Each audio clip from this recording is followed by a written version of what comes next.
उसकी ना फैमिली ने इसकी इम्पोर्टेंस समझी, ना उसके टीचर्स ने इसकी इम्पोर्टेंस समझी। हम जज बहुत करता है, आपको पता है, बहुत शदीद फलाने के साथ ये मसला चल रहा है, इसका मतलब ये अल्लाह ताला का अज़ाब, ये हुआ है। मैं दूसरे स्टूडेंट्स के साथ काम करूंगी, लोग पता नहीं मेरे साथ काम करे या नहीं करे। मैं उस स्टूडेंट की ना she had unfortunately a huge crisis at home. उसे कोई अपने ग्रुप में रखना नहीं चाहता था। मैंने फैमिली को जब इस बात पे काउंसिल किया तो वो बहुत ज़्यादा ऑफेंड हुए। उन्होंने 6 साल तक डिनाइल में रहकर उन्होंने ट्रीटमेंट नहीं किया। मेंटल हेल्थ और जो आपकी फिजिकल हेल्थ है, ये दोनों बहुत ज़्यादा इम्पॉर्टेंट है। बस फ़र्क ये है कि मेंटल हेल्थ के बारे में अवेयरनेस की कमी है।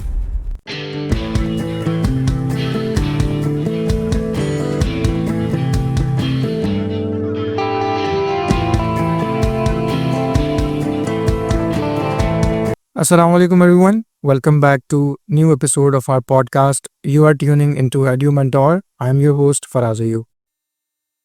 मेरे साथ मौजूद हैं मिस सुमैया शहूद हाशमी साहिबा। आइए इनसे जानते हैं कि स्टूडेंट्स अपनी मेंटल हेल्थ को डिस्कस क्यों नहीं करते और इस हवाले से मदद लेने से क्यों गुरेज करते हैं। अच्छा, स्टूडेंट्स अपनी मेंटल हेल्थ के लिए प्रोफेशनल हेल्प इसलिए सीख नहीं करते। बाज़ औक़ात नंबर 1 टैबू। उन्हें लगता है कि अगर वो किसी प्रोफेशनल के पास जाएंगे या उनके साथ बात करेंगे तो वो शायद ये चीज़ सोसाइटी की तरफ अच्छे तौर पे नहीं जाएगी। आसपास के लोग उन्हें ऐसे लक़ब देंगे, ऐसी बात करेंगे जो कि एक रीज़नेबल लफ्ज़ नहीं होते, रीज़नेबल अल्फाज के साथ नहीं पुकारा जाता।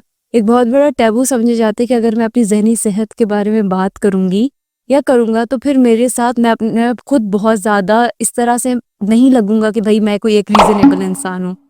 दूसरी बात यह है कि दूसरे लोग क्या सोचेंगे मेरे बारे में। अब आपको पता है कि अगर मैं बताऊं कि भाई मैं मेंटल हेल्थ के हवाले से या मैं किसी क्राइसिस से गुजर रही हूँ, मैं एक स्टूडेंट के पर्सपेक्टिव से बताती हूँ। मैं दूसरे स्टूडेंट्स के साथ काम करूंगी, लोग पता नहीं मेरे साथ काम करे या नहीं करे। मेरे साथ एक स्टूडेंट होती थी, 2016 की बात है। उस स्टूडेंट की ना she had unfortunately a huge crisis at home. अच्छा, ये हम लोगों को नहीं पता था जब वो क्राइसिस चल रहा था। हमें कब पता चला कि जब उसके बिहेवियर शदीद डिसफंक्शनल हो गए। वो जो है ना, उसे कोई अपने ग्रुप में रखना नहीं चाहता था। जो थीसिस था, एक टाइम पे हमें प्रोजेक्ट्स करने होते थे, थीसिस करना होता था, उसमें कोई उसे अपने ग्रुप में नहीं रखना चाहता था कि यार इसकी तो अपनी ओरिएंटेशन ही इंटैक्ट नहीं है। And the worst part was कि उसकी ना फैमिली ने इसकी इम्पोर्टेंस समझी, ना उसके टीचर्स ने इसकी इम्पोर्टेंस समझी। हाँ, अगर काउंसलिंग कर भी देते थे तो फैमिली फिर डिनाइल में चली जाती थी। आप समझ रहे हैं। और अगर कभी कभार फैमिली जब डिनाइल में चली जाती है तो उसकी वजह से सबसे बड़ा क्राइसिस जो है ना, बच्चे को डील करना पड़ता है। तो ये एक वजह है कि जो है सिर्फ बच्चा खुद, और बल्कि बच्चा खुद ही नहीं बल्कि उसकी फैमिली भी बहुत ज़्यादा बड़ी रीज़न होती है कि लोग जो है ना प्रोफेशनल हेल्प सीख करने से जो है थोड़ा सा अवॉइड करते हैं। मेरे पास एक केस था कुछ सालों पहले, उसमें एक बच्चा था, वो ना गिफ्टेड बच्चा था। अच्छा, उस बच्चे के साथ ना, मैं बता रही हूँ, वो बच्चे के ऊपर मैंने असेसमेंट की है, मैं एज अ प्रोफेशनली मैंने उसके ऊपर टेस्ट रन किए हैं। मैंने बताया कि भाई आपके बच्चे के साथ स्पीच पैथोलॉजी इतनी ज़्यादा थी कि वो जो है ना उसको ट्रीटमेंट की ज़रूरत थी, और साथ साथ अटेंशन डेफिसिट भी उस बच्चे का बहुत ज़्यादा था। मैंने फैमिली को जब इस बात पे काउंसिल किया तो वो बहुत ज़्यादा ऑफेंड हुए। उन्होंने 6 साल तक डिनाइल में रहकर उन्होंने ट्रीटमेंट नहीं किया। उन्होंने मेरे पास एक हॉस्पिटल लियाकत हॉस्पिटल का, उन्होंने मेरे पास जो है ना न्यूरोलॉजिकल असेसमेंट बताई कि भाई हम तो इन पे ट्रस्ट ही नहीं करते, ये कहते हैं कि ये स्पीच डेफिसिट है इस बच्चे का। और आप यकीन करें कि उस बच्चे के अंदर ना, मैंने 3 सेशन में ये ऑब्जर्व किया कि अगर उसके सामने मैंने 12 बटरफ्लाइज बनाई हैं और वो बोल नहीं सकता तो वो 12 टाइम्स नॉट करता है। ठीक है, और मैं बोल रही हूँ उनके पेरेंट्स को कि डिस्पाइट ऑफ हैविंग इतना कुछ, इतनी स्ट्रगल्स होने के बावजूद वो बच्चा इतना इंटेलिजेंट है कि वो बच्चा अब कहीं ना कहीं कम्युनिकेट कर रहा है, कहीं ना कहीं नॉन वर्बली कर रहा है फैमिली डिनाइल में।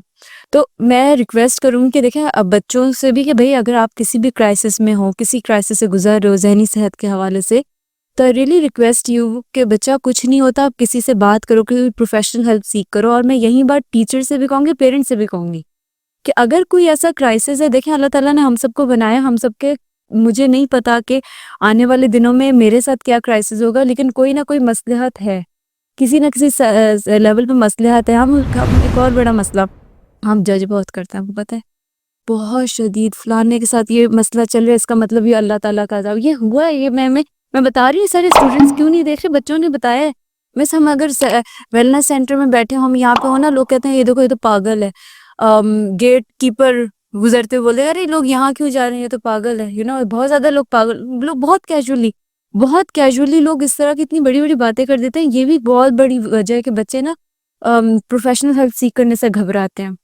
तो मैं कहूँगी कि देखें, अच्छा चलो ठीक है, अगर आपको किसी के सामने निकल के नहीं जाना, आप बहुत ज़्यादा आपको अनसेफ लग रहा है, ऑनलाइन सेशंस ले लो, लेकिन अपने आप को ना इस क्राइसिस से मत गुजारें। तो मैं टीचर से, स्टूडेंट से, तमाम उन लोगों से जो जो जो क्राइसिस से गुजर रहे हैं जहनी सेहत के हवाले से, मैं कहूँगी कि प्लीज़ आप एक दफ़ा लेकर तो देखो सेशन।